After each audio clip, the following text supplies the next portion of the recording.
meu povo lindo do Clube do Livro, eu sou a Gabriela e hoje o Clube do Livro vamos falar de mais um livro da saga Cotar. E eu precisei escrever para lembrar tudo o que aconteceu neste livro, não porque eu esqueci do que aconteceu, mas porque eu acabei lendo o segundo e o terceiro assim, de uma forma que eu engoli a história. Então, para não ter o perigo de juntar a história do segundo livro com a história do terceiro livro, eu resolvi dar ali uma rabiscada ali para lembrar tudo o que aconteceu.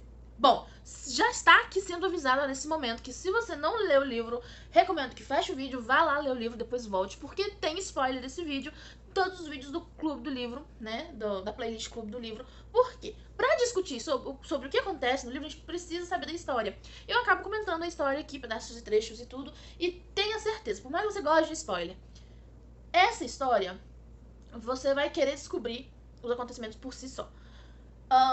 Teve momentos assim que eu lendo, eu me peguei pensando, gente, essa escritora, a Sarah J. Maas, ela é genial. Porque lá no terceiro livro vinha coisa que remetia ao primeiro, segundo, e fez aquele negócio. Então ela já sabia o que ela queria, do início ao fim, quando ela escreveu. Se ela não sabia, cara, ela soube encaixar as coisas assim tão perfeitamente que ficou parecendo que ela já sabia o que ela queria na saga inteira. Não sei se eu já falei nesse vídeo, mas vou falar. Se já falei, vou falar de novo. Não terminei de ler a saga toda. Eu li os 3 primeiros. Tô no quarto livro, que é aquele gelo... Corte de gelo... Não sei, o quarto, aquele fininho. Que na verdade não é o número 4. Não, o número 4 ficou esse aqui, que é o Corte de Chamas Prateadas. E... aquele deve ser o... Deve não, né? Ficou como 3.5 aí, né? Porque ele veio depois do terceiro livro. Ele comenta ali a guerra que tinha acabado de... Enfim, não vou falar muito não, porque é lá pra frente, né? Então, voltemos aqui para Corte de Névoa e Fúria. Bom, ele inicia logo na Corte Primaveril, né? E logo depois ele indo sob a montanha, né? Não se passou muito tempo ali entre um acontecimento e outro. E o que acontece? A gente vai descobrindo aí como que o Tanlin, na verdade, ele é. Porque no primeiro livro ele era uma flor de pessoa. E eu falo, gente, mas me incomodava o casal Tanlin Inferno, não pelo jeito que ele era, mas porque eu sabia que ele não era o par romântico dela por causa de spoilers que eu já tinha tido por imagens, né? Sempre que eu tava no Twitter ou no Instagram, eu sempre via alguma coisa de Acotar e via a imagem do cara moreno, né, cabelos morenos, né, das asas de morcego, que eu sou apaixonada com morceguinhos, acho a coisa mais linda do mundo. Mas não é o caso. E eu sabia que aquela descrição de Tamlin não era a imagem. Então eu falei assim, gente, isso aqui tá me incomodando porque eu sei que não vai ser assim. Não é essa pessoa, né? Então eu já li assim esperando que aquilo mudasse logo, porque eu sabia que o par romântico da Fer não era ele, né? Então, mas nada me tinha assim na leitura que ele seria uma pessoa ruim, né?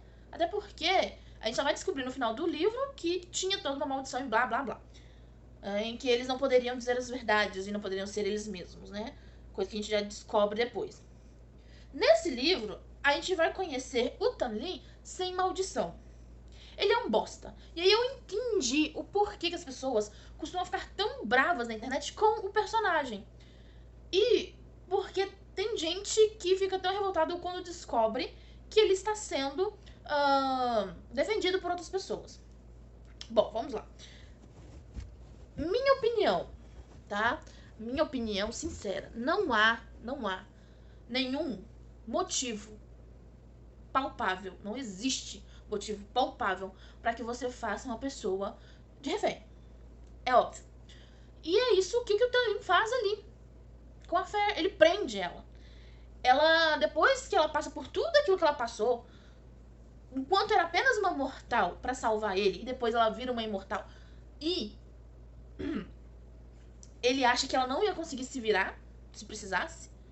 Ela se virou muito bem quando ela era humana. Agora que ela não é humana, ela não se viraria. E ele usa... Perdão.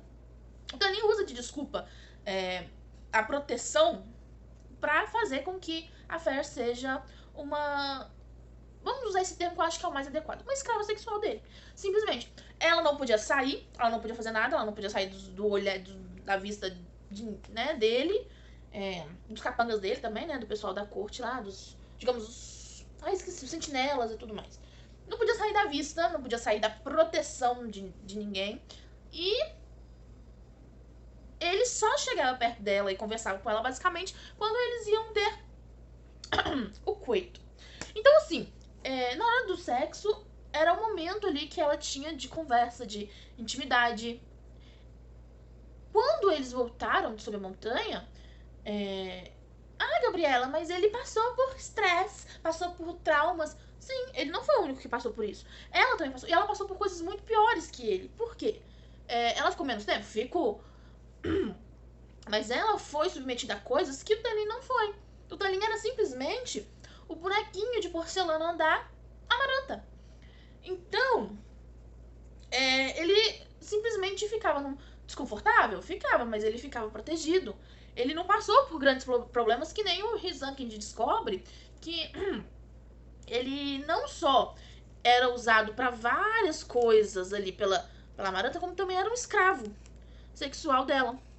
E ele tinha que sujeitar-se a dar prazer à Amaranta, porque simplesmente ele era obrigado. Aí não era uma coisa que ele poderia virar e falar assim, não, eu não tô afim, eu não posso. Ele era pelo que eu entendi ali do livro, né, da leitura, a magia ali tinha alguma coisa com que ela conseguisse controlá-lo, né? Não só ele, como outros também da corte. Então, das outras cortes, aliás. Então,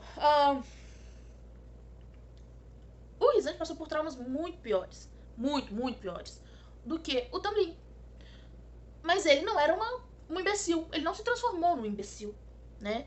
E aí, com o passar dos livros, passar das conversas e explicações e textos e parágrafos, a gente vai descobrindo que o Talin, ele é um babaca desde sempre. Quando, abrindo um parênteses aqui, quando eu terminar de fazer todos os vídeos da saga inteira de livros já lançados, porque estão falando aí na internet, eu não sei se é verdade ou se é mentira, ainda não consegui chegar ao fundo de uma conclusão aí, não consegui entender direito essa história, diz que tá pra sair um novo livro, que é a Cotarsi. Então, vamos falar aqui dos livros já, né, lançados. Eu vou fazer um vídeo extra falando o geral, né? Porque esses vídeos que eu tô fazendo aqui pra vocês, eles têm só um vídeo por livro. Então, o livro 1 tem um vídeo, o livro 2 tem o seu vídeo, o livro 3 tem o seu vídeo e assim vai. Quando eu terminar a saga toda e todos os vídeos, eu vou vir falando do universo, né? Não do universo, né? Porque aí também tem Tog, que é do mesmo universo, tem os livros que eu ainda nem tenho. Mas assim, da saga, né? Da Fer. Eu vou falar do início ao fim sobre personalidade de cada um e tal, mas isso é lá na frente. Voltando aqui. Então, depois de Sob a Montanha, a Fer, ela é mantida prisioneira praticamente. E ela não aguenta, tá? Ela tá abafada, ela tá se sentindo enclausurada. E ela tava com trauma. Ela tava com um pós-traumático muito forte. Porque lá sob a montanha, ela ficava presa numa cela. Na cabeça dela, ela era usada para diversão, né? Quando o Rizan tirava ela da cela toda noite. E se você for parar pra analisar, se ele não fizesse isso com ela, desse bebida para ela até apagar a mente dela e tirasse ela da cela toda noite, seria bem pior, tá?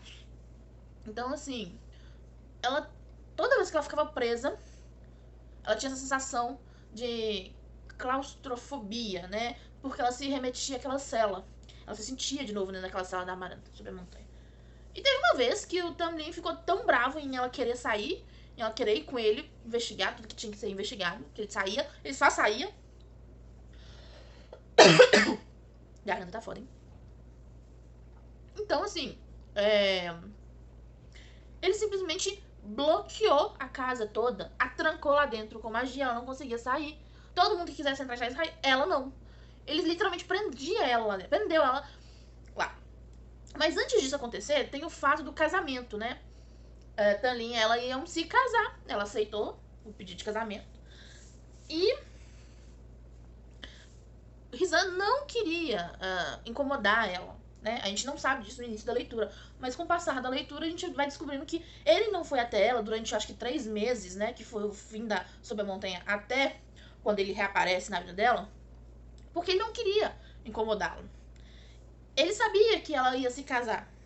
Então, se ela estivesse feliz, problema dela, a vida é dela, né? E até então a gente não sabe que ele era parceiro dela, que os dois eram parceiros. Então, a gente não sabe que ele tá sofrendo, que ele tá fazendo isso porque ele quer que ela seja feliz e se isso mandasse embora a felicidade dele, problema, ele queria que ela ficasse bem.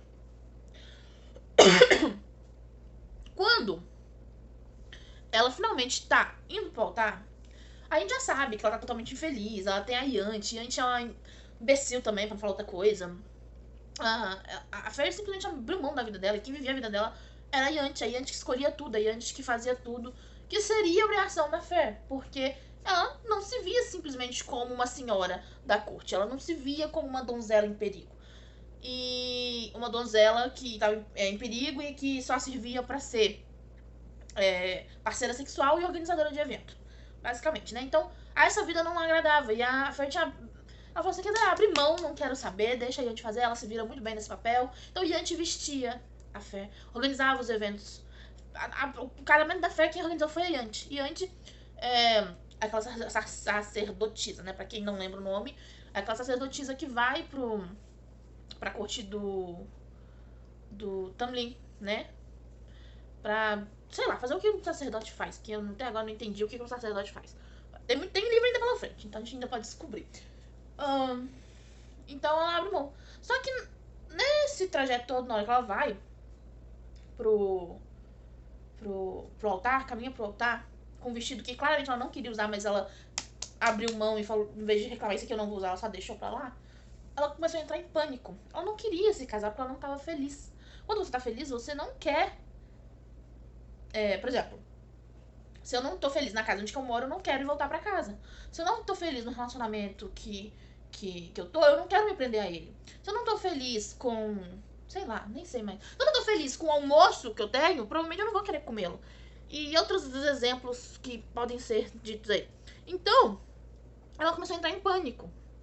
Porque o subconsciente dela tava gritando, eu não quero isso, eu não quero isso, eu não quero isso. E nem é porque ela é parceira de outro, não. É porque ela já não estava feliz com a forma que o Tamlin agia com ela. Ela não tava se sentindo bem. E quando ela não tava se sentindo bem, ela tava entrando em depressão. Se ela já não estivesse depressiva, tá? Ali ela tava num poço mesmo.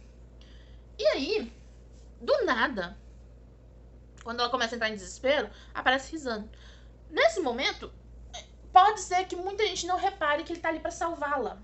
Mas tá na cara. Tá na cara. Por quê? Por que ele só apareceu no momento em que ela entrou em desespero? Porque ele ficou 3 meses longe, sendo que ele poderia ter cobrado esse acordo antes, né? Então, tava bem na cara ali que ele só apareceu porque ela tava implorando pra qualquer um que fosse salvá-la dali, tirá-la dali. Porque ela não queria chegar ao altar. E aí o Rhysand aparece cobrando a dívida, digamos assim, né? E aquele acordo ficou como se fosse uma dívida da Fer com ele, né? Ele curou, salvou a vida dela e ela ficou devendo ele, né?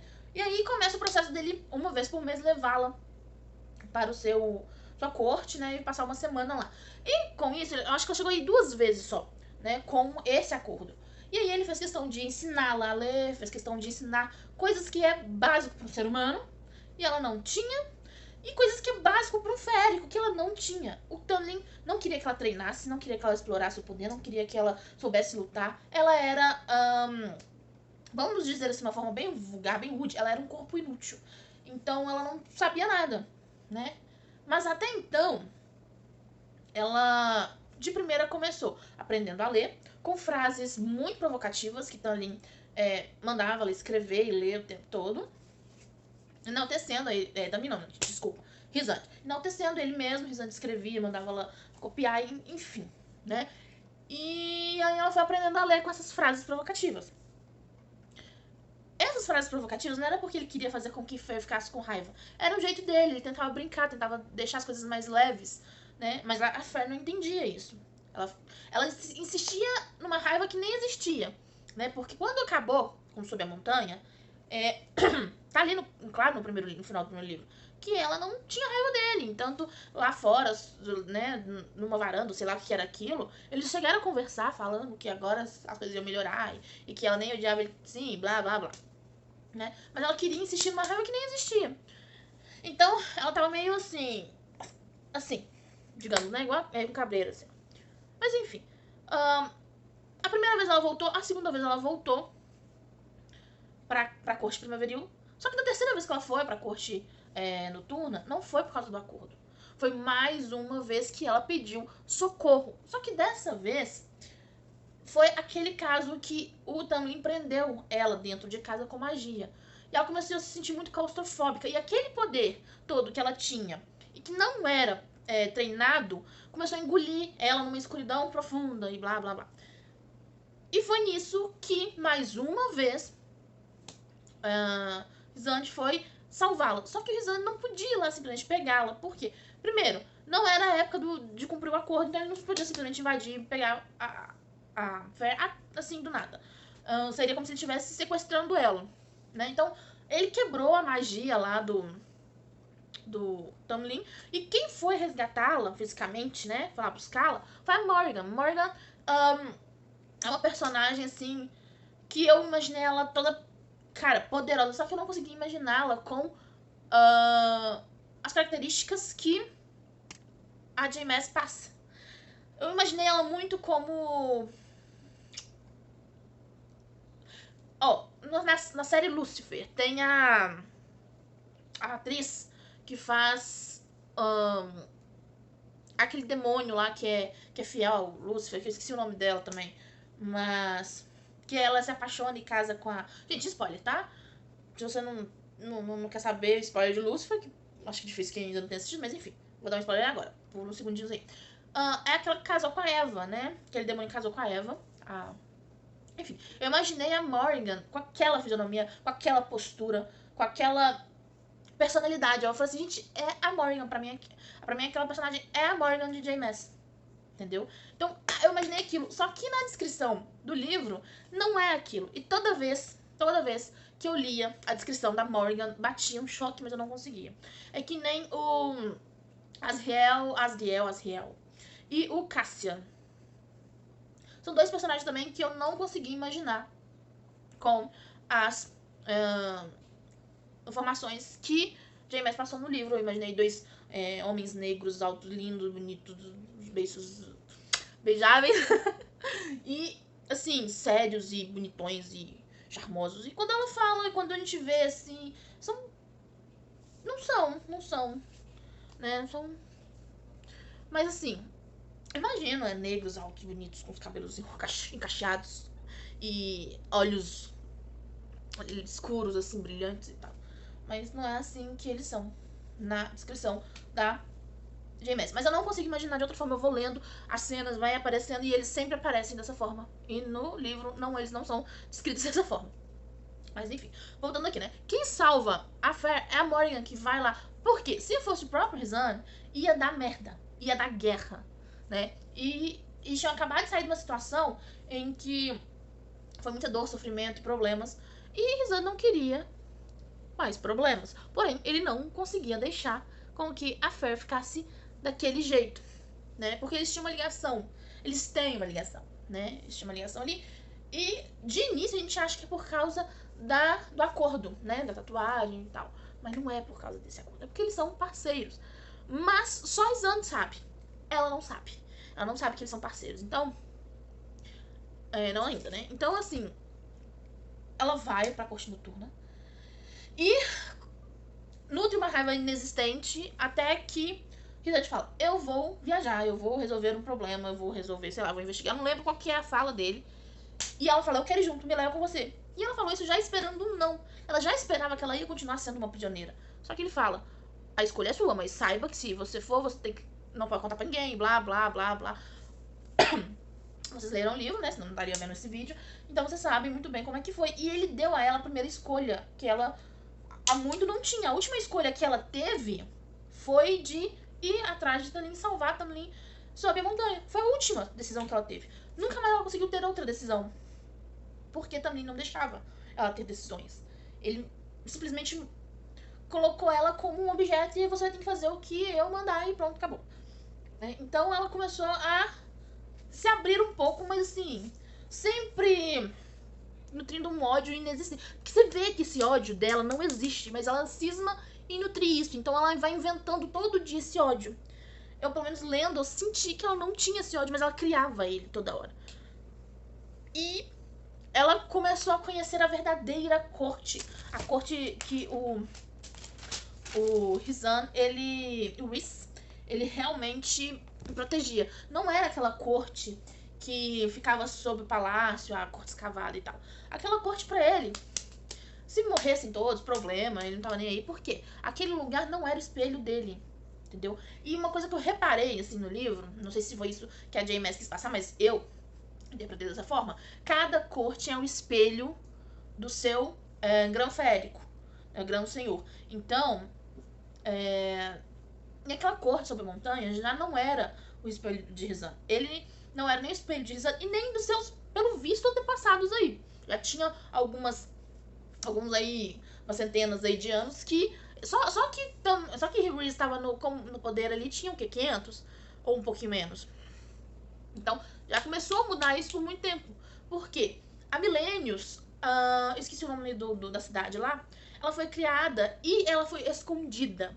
E ela era totalmente o oposto da corte que vivia sob na montanha escavada, né?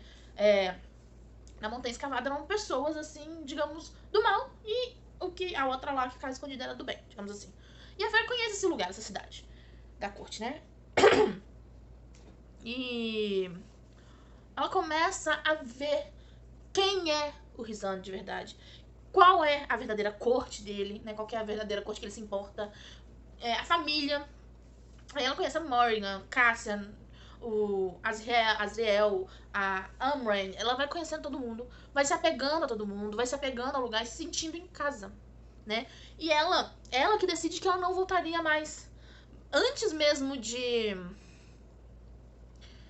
chegar à conclusão que ela gostava daquelas pessoas, ela já tinha decidido que ela não ia voltar mais pra Corte Primaveril. Pra você ter ideia do ranço que ela pegou daquele lugar por causa daquele grão-senhor, que era o Tamlin. Ela começa a se envolver, ela sempre pedindo pra se envolver, e o Rizan deixando ela escolher se ela se envolvia ou não. E ela foi começar a trabalhar com eles, com o Rizan e a família, né? Morgan, Ziel, a Morgan, Cassian e tal. E ela, juntos ali, né? Ela foi entrando ali, ela começou a treinar com Cassian e a lutar, né? Ela não sabia lutar, ela não tinha treinamento nenhum, porque também não deixou ela treinar. Aí descobriram, né? Já estavam todo mundo junto ali. Eu não sei se o descoberto foi antes ou depois, mas enfim, teve a reunião em que a Fer descobre sobre o caldeirão, o tal caldeirão criador de tudo, né? E que o rei de Haiban, não sei pronunciar, estava com esse caldeirão e que a guerra era iminente. Mas sobre a guerra, que era a guerra iminente, ela sempre soube. Só que também nunca deixava com que ela acreditasse nisso. Apesar de eu achar que ele sabia, acreditava por quê. Ele estava atrás de como quebrar o acordo entre ela e o Rizan, mesmo o Rizan não indo atrás dela, né? E quem poderia fazer isso? Haiber, o rei de Haiber. Enfim, eles bolam um plano para ir fazer, né, acabar com o caldeirão, inutilizar o caldeirão, né? Não destruí-lo, porque não pode destruir o negócio que criou todo o universo. Se destruísse, ele destruiria o universo. Pelo menos o planeta, ou sei lá. Então eles queriam inutilizar o caldeirão para que o rei não usasse na guerra. Só que também ficou tão puto, que ele fez um acordo com o rei de Haiban. E era o rei conseguia a fé de volta para ele e ele seria aliado na guerra. Não deixaria, eu não sei se seria aliado, acho que não, acho que só deixaria Haiban usar as terras da corte primaveril, porque era ali de divisa, né? Era divisa com o reino humano, então acho que o acordo era só esse mesmo. E aí, o que acontece? Antes disso, né, antes dessa guerra começar, a Fairy acabou descobrindo, né? Conversando lá com o... Ai, como que chama aquele ser? Esqueci o nome daquele ser. Mas aquele ser que sabia de tudo. Que ela pegava na armadilha lá com uma roupa e tal. Vocês estão me vendo aqui agora, diferente do que tava lá. Porque eu perdi o restinho, o finalzinho do vídeo. Então eu vou tentar gravar aqui mais ou menos com o que eu lembro, tá? Que eu tinha gravado antes. Mas se eu não me engano, eu parei falando que...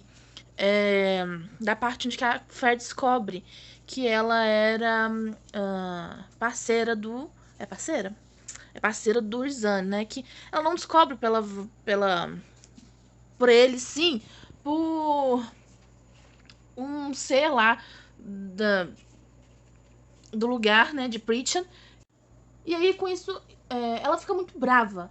Não porque ela era parceira ou não do Izane, porque, de certa forma, ela tava se apaixonando por ele também, né? Mas por ele não ter contado pra ela, porque ela achava que ele contava tudo pra ela e não era bem assim. Mas, depois dela ter se isolado, né, pedido ajuda a Morrigan, ela se isolou, pensou muito, pintou a casa dos outros sem permissão, fez uma arte na casa inteira da cabana e pensou muito, né? E no final, uma visita que a Morrigan fez, acho que ela ficou 3 a 7 dias isolada, não lembro, acho que era 3 dias. Mas é menos de 3 não era e mais de 7 também não era. A Morrigan até pergunta pra ela, mas seria tão ruim assim pertencer à nossa família? Ser parceira do Reese, pertencer à nossa família, viver com a gente? E ela responde sem dificuldade, que não seria difícil. O problema dela nunca foi ser parceira do Rhysand, e sim, ele não ter contado pra ela. Mas depois que a braveza passou, e o Rhysand, ele tava ferido, né, se recuperou. Então, depois que ela se acalmou e que o Rhysand conseguiu finalmente encontrar ela, ela pediu pra ele explicar como esse negócio de parceria funcionava. E ele foi explicar pra ela e ela finalmente aceitou essa parceria. E antes de ir pra batalha, né, antes de enfrentar o Hybern e a gente finalmente iniciar aí o próximo livro, eles fizeram a cerimônia lá que firmava a parceria dos dois, em que ela se tornasse uma Grã-Férica. Não que, pelo menos assim, no meu entendimento, não que todo casamento entre parceiros vai fazer com que a fêmea se tornasse uma Grã-Férica. Mas... Uma Grã-Férica não, gente, desculpa, uma Grã-Senhora, a palavra certa, o nome certo, né, o nome certo, uma Grã-Senhora. Então, mas enfim, eles fizeram toda essa cerimônia, ela se tornou a Grã-Senhora da corte noturna, e aí foram pra missão de tentar desabilitar aí, né, tirar o caldeirão de funcionamento sem destruí-lo, porque ele não poderia ser destruído, senão o mundo já era. E foi aí que, durante essa missão, deu tudo errado, e ela descobre que, definitivamente, né, na verdade, não era uma coisa que ela tinha dificuldade de reparar, mas foi tacado na cara dela, que Tamlin via ela somente como um objeto. Afinal de contas, ele fez um acordo com o rei de Hybern, Bulufas. Tamlin fez um acordo com esse rei pra retomar o que era dele. Então, Tamlin falou pro rei, você pega minha mulher de volta, me devolve ela, e eu deixo você utilizar as minhas terras pra sua guerra, pra você fazer o que você quiser, invadir o mundo humano, tô pouco me lixando. Basicamente foi isso que o Tamlin fez. E é aí que Hybern, o rei cria um... O rei de Hybern, né? Hybern era o lugar, não o nome do rei. Ele cria ali uma situação complicada, né, Uma situação complicada, não. Ele cria ali uma emboscada. Emboscada é a palavra certa. Ele cria essa emboscada e, nisso, o pessoal, a família cai, né? Porque não era só amigos, não eram só pessoas ali pra batalhar e vencer a guerra. Também era uma família e eles caem, né? Nessa emboscada. E gente, é uma cena tão traumatizante assim. Enquanto eu li, eu ficava, putz, que isso? O que tá acontecendo? É uma cena muito complicada. E a Fairy olhando aquilo, Cassian machucado, a asa quase destruída, sangrando, o Rizan sem saber o que fazer. Toda uma questão, todo um problema. Gente, eu sei que a decisão dela foi fingir. Entrar na brincadeira brincadeira, entrar no Fantástico de Bob ali, do Tamlin, e falar que ela estava sendo controlada, que Kizan tinha entrado na mente dela, e enfim. Ela foi embora com o Tamlin em troca de Haiben liberar ali todos os seus amigos e familiares. E as irmãs, né? A Fire entrou em desespero e queria que aquele sofrimento dos amigos acabasse. Então ela entrou aí nessa história, nessa brincadeira aí, né, nesse Fantástico de Bob, nessa ilusão aí que o Tamlin criou. Porque o Tamlin é tão idiota, é tão imbecil. Me desculpa aí quem é fã do Tamlin, mas ele é tão imbecil e que na cabeça dele era inviável uma mulher não querer mais ele, entendeu? Só poderiam... Nossa, a luz tá meio amarela. Só poderiam querer largá-lo se tivesse alguma manipulação mental envolvida. Ele não aceitou que ele era uma pessoa escrota e que ela não queria mais, simplesmente não queria mais ficar com ele. Ele não aceitou isso de maneira alguma. E tratou ela como objeto o tempo todo. Enfim, eu tô odiando esse cara, tá? Mas eu vou ficando por aqui, porque a continuação dessa história já é o próximo livro, então, consequentemente, o nosso próximo vídeo. E é o seguinte... Aqui embaixo tem meu Twitter, que eu não tô postando. Mas segue lá, porque se tiver seguidores lá no Twitter, eu vou começar a postar. Principalmente sobre indagações de personagens idiotas. Minhas indagações sobre esses personagens idiotas. Mas segue lá, Twitter, Instagram, tem o meu Scooby. O Scooby, gente, eu tento atualizar ele todo dia. Por quê? Porque eu tenho que ler todo dia, que senão eu não consigo... fazer vídeo pra vocês, então vocês têm aí um tempo, minhas leituras em tempo real, né? Inclusive, eu tô agarrada nesse livro tem dias. Eu não sei por que os outros livros foram tão fáceis de ler e esse aqui eu tô agarrada nele um pouquinho. Mas vai sair. Eu vou ficando por aqui. Já tem vídeo aqui. Deem nos cards também, dá uma olhadinha, porque essa saga de Hakotar tá show de bola. Eu vou ficando aqui, um beijo e tchau, fui.